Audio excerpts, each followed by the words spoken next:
شب قدر انتہائی عظیم شب ہے۔ دعا کریں کہ اللہ اس شب کو سمجھنے کی، اس کو درک کرنے کی توفیق عطا فرمائے۔ اس رات میں بہت سے اعمال ہیں، میں چند اعمال کی طرف مختصر طور پر اشارہ کر دوں کہ سب سے پہلے غسل ہے، غسل کی بہت زیادہ تاکید ہے۔ دوسرا یہ ہے کہ 2 رکعت نماز ہے، ہر رکعت میں سورہ الحمد کے بعد 7 مرتبہ قل هو اللہ ہے، اور نماز کے بعد اس جملے کو 70 مرتبہ کہنا ہے، استغفر اللہ و اتوب الیہ۔ اس کے لیے پیغمبر نے فرمایا ہے کہ اپنی جگہ سے نہیں اٹھے گا کہ پروردگار عالم اس کو اور اس کے والدین کو بخش دے گا۔ تیسرا عمل ان شبہ قدر میں یہ ہے کہ قرآن مجید کھول کر سامنے رکھے اور یہ دعا پڑھے، اللہم انی اسألک بکتابک المنزل وما فیہ وفیہ اسمک الاکبر واسماؤک الحسنی وما یخاف ویرجا ان تجعلنی من اتقائک من النار۔ دعا پڑھنے کے بعد پھر 10 مرتبہ بکا یا اللہ، 10 مرتبہ بمحمد، 10 مرتبہ بعلی، 10 مرتبہ بفاطمہ، 10 مرتبہ بالحسن، 10 مرتبہ بالحسین، 10 مرتبہ بعلی ابن الحسین، 10 مرتبہ بمحمد ابن علی، پھر 10 مرتبہ بجعفر ابن محمد،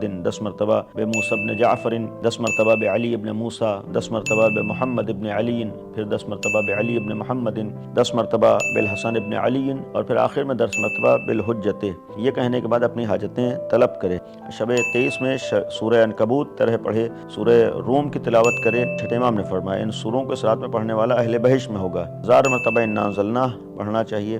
اسی شب 23 کے لیے وہ دعا جو امام سے منسوب دعا ہے، اللہم کن لولیک الحجۃ ابن الحسن، اپنے گناہوں کی مغفرت کی دعا ہونا چاہیے، اور خصوصیت سے امام زمانہ عجل اللہ تعالی فرجہ الشریف کی معرفت کی دعا کریں، چونکہ امام سے متعلق یہ شب ہے، امام کے لیے یہ شب ہے۔ اسی شب میں ملائکہ روح الامین امام کے پاس آتے ہیں، نازل ہوتے ہیں، تو امام کی معرفت کی دعا ہونا چاہیے کہ اللہ ہم لوگوں کو امام کی معرفت عطا کرے، ہم امام والے بن جائیں۔